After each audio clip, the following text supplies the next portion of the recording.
जिले की मुल्ताई तहसील के लिहदा गांव के ग्रामीणों ने कलेक्टर कार्यालय पहुंचकर अपने गांव में बनने जा रहे जलाशय का विरोध जताया है। ग्रामीणों का कहना है कि प्रस्तावित जलाशय के बनने से उनके गांव के ज्यादातर किसानों की जमीन डूब क्षेत्र में आ जाएगी।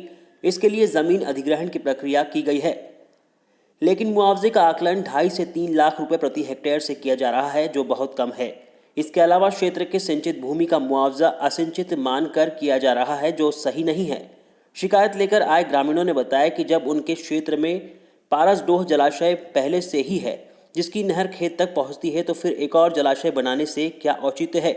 ग्रामीणों का मानना है कि खेत जमीन चले जाने से वे आर्थिक रूप से टूट जाएंगे और उनके समक्ष रोजी रोटी का संकट खड़ा हो जाएगा। उन्होंने कलेक्टर के नाम ज्ञापन सौंपकर कृषि भूमि के बदले कृषि भूमि, सरकारी नौकरी और मुआवजे की मांग की है। क्या नाम है? दशरथ धोटे लिखता हूँ, ग्राम लिहदा का रहने वाला हूँ।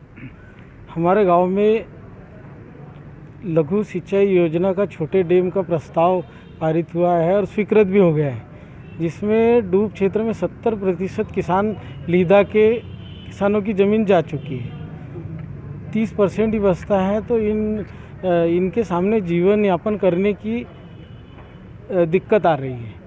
दिक्कत ऐसी है कि यदि इनकी ज़मीन चली गई, हमारी ज़मीन चली गई, तो हमारे सामने तुरंत जीवन यापन करने की परेशानी है। शासन बोल रहा मुआवजा ले लो, तो मुआवजे के बदले पैसा दे रहा है। पैसे से किसी की ज़िंदगी चलती नहीं है। पैसा कितने दिन चलेगा, कितने दिन पूरेगा पैसा।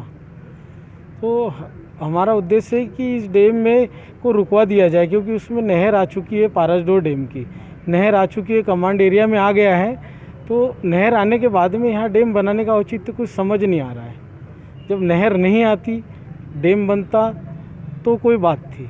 तो ये औचित्यहीन निर्णय कैसे हुआ, कैसे निर्णय लिया, ये कुछ भी समझ नहीं आ रहा है। तो इसकी जानकारी डैम बनाने की आप लोगों को मिली? नहीं, कोई जानकारी नहीं मिली। एक बार सूचना आई थी, सर्वे करते हुए सूचना मिली थी, तो उस टाइम हमने एसडीएम कार्यालय में स्टे की प्रोसेस कर ली थी।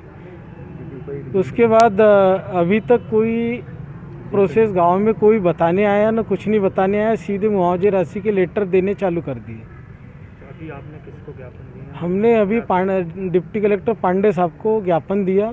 उनने आश्वासन दिया है कि हम इस पर पुनः विचार करके और इसको हम देखते हैं हमारे हिसाब से।